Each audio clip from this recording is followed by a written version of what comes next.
In this lesson series, I'll walk you through how to improvise on guitar completely from scratch. If you've never tried improvising before or are intimidated by the thought of jamming along with a backing track or other musicians, this lesson series is for you. When I say improvising, I mean being able to jump in and come up with interesting lead guitar parts for any music.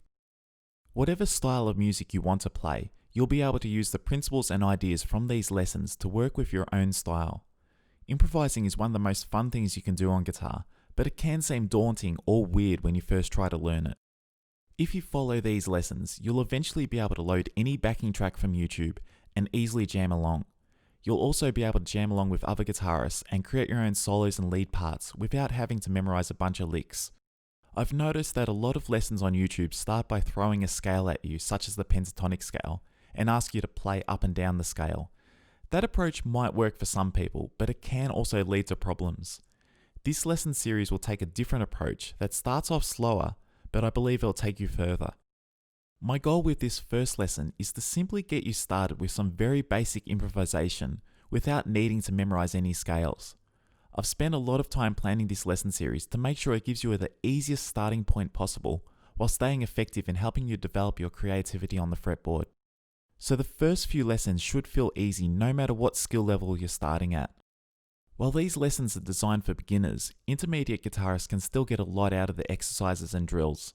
Even if you think the exercises in this video are too simple for you, I recommend you work through them. Okay, for our first exercise, the goal is to simply practice playing in time with the backing instruments.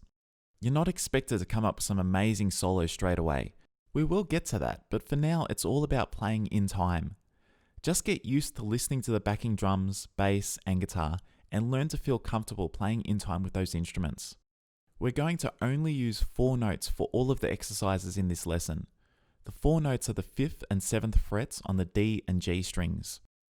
You might feel like you can't do much with only 4 notes, but that view will change as you progress through the lessons. In this first exercise, you can play any of these 4 notes in any way you like. Your only goal for this exercise is to feel comfortable playing those notes in sync with the other instruments. If you've never done this before, it will feel weird. You won't know when to start the notes or when to play the next note. Don't stress. Just play a note, then think to yourself, did that feel in time with the drums or guitar? Then pick another note and try and play it in time with the other instruments. Here's a basic example of roughly what you should sound like when you try this exercise. Remember, this is just an exercise, so don't expect this to sound amazing.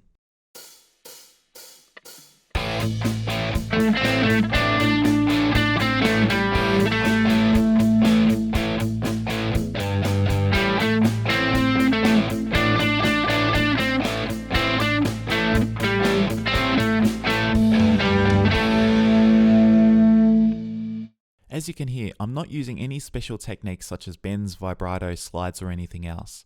All I'm doing is picking random notes out of the 4 notes to choose from and trying to play those notes in time with the other instruments. So now it's your turn. Pick up your guitar, pause this video if you need to, and get comfortable with the 4 notes shown on the screen. When you hear the exercise start, listen to the drums for a little bit, then when you're ready, start trying to play along using any of the 4 notes. Okay, here we go.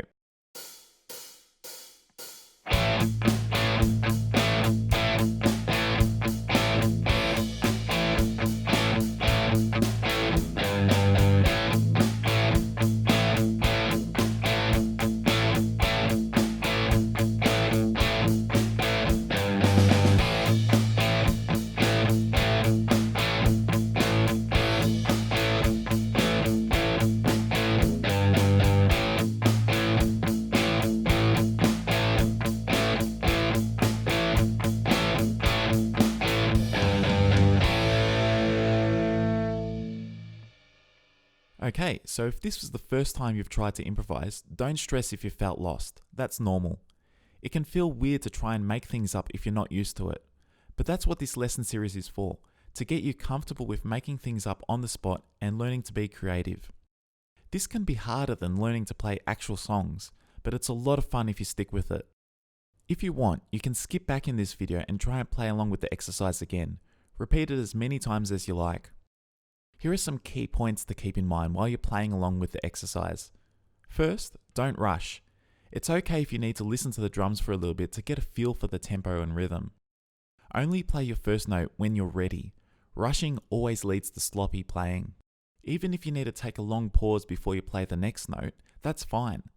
You could have played only 2 notes during the entire exercise, and that's fine. As long as you're trying to play in sync with the drums, that's all that matters. As you get better, you can mix up your rhythm and move more freely around the notes, but keep it simple for now and just focus on playing in time. The last thing you need to keep in mind is to be brave. Try playing notes at the start of the bar, halfway through the bar, in sync with the snare drum, the bass drum, or any other time. Learn what works and what doesn't work. Does it sound good when you play a note along with the bass drum or not? Just try different things and don't worry if it doesn't sound good. The more you experiment, the faster you'll learn what works and what doesn't. If you don't venture out of your comfort zone, you'll end up stuck in a rut in a few months from now, only being able to play memorized pentatonic scale runs and licks. If you give these exercises a real go, you'll be surprised by what you can learn. Okay, so pep talk over, now on to exercise 2. This exercise is exactly the same as the first, only with a different style backing track. The goal is to simply help you get used to playing along with different rhythms, different tempos, and different styles. Use the exact same 4 notes and try to do the same as you did for exercise 1. Focus on playing in time with the rhythm and don't rush. This exercise is slightly faster, but that doesn't mean you need to play fast. Just like before, take your time and don't rush. Here's exercise 2.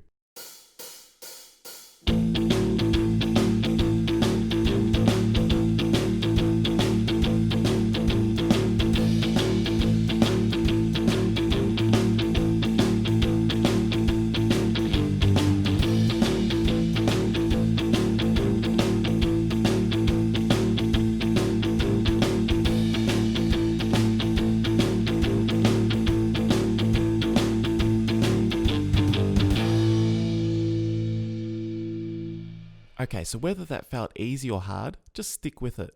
You can jump back in this video and repeat the exercise if you want, otherwise let's go to exercise 3. This time in exercise 3, there's no drums to play along with. It's simply an arpeggiated guitar, so you really need to listen to the guitar and get a feel for the timing. Use the exact same 4 notes as before and keep the same ideas in mind. Don't rush, really listen to the backing guitar and focus on your timing. If you really want to get the most out of this exercise, try to adjust the way you play to match the style of the backing guitar. This exercise is slower than before and has a gentle feel to it, so try using a softer touch when you're picking your notes. Use a clean tone or roll the gain back a bit and let those notes ring out for longer. Being able to change the way you play to fit with what the other instruments are doing is a key part of improvising, so give it a go with this exercise. Okay, so here's exercise 3.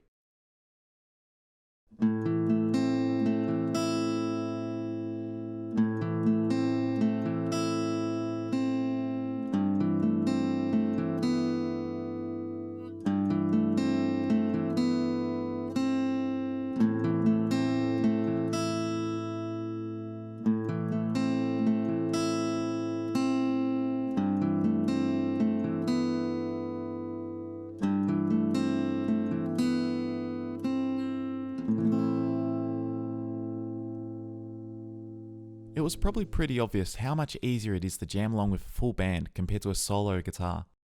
If you got stuck or lost during this exercise, listen to the exercise again and try to tap your foot along with the guitar or clap your hands. Get a feel for the underlying beat before you try the exercise again. If you were really stuck, keep working on exercises 1 and 2, then come back to 3 later.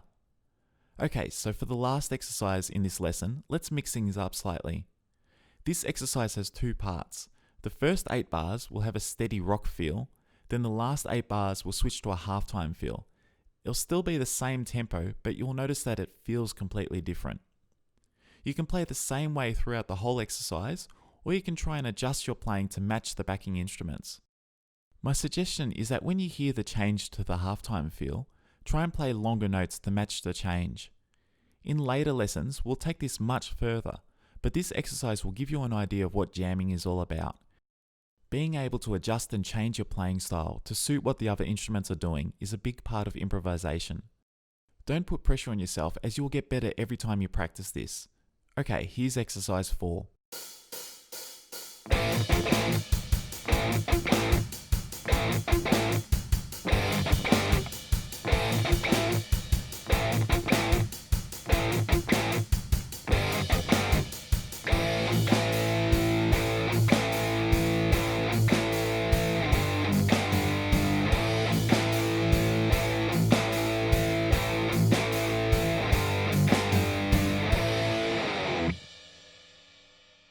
If you had a go practicing along with all of these exercises, great job.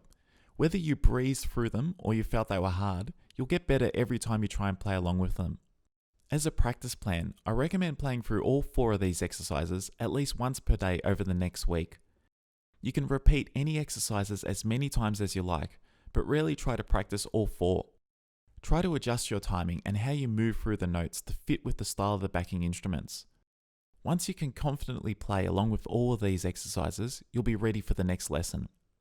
In the link in the description, you can access the full guide for this lesson, including guitar tab, diagrams, examples of what to play, and more tips. Have a read through it if you felt stuck at any point or want more ideas on how to improve before you move on to the next lesson. When you practice these exercises, remember that the goal isn't to come up with amazing sounding parts. At this point, your goal is to simply learn to feel comfortable making things up and playing in time with other instruments. In the next lesson, we'll turn our attention to making the parts you play more interesting. Let me know in the comments how you went with these exercises, and I'll talk to you in the next lesson.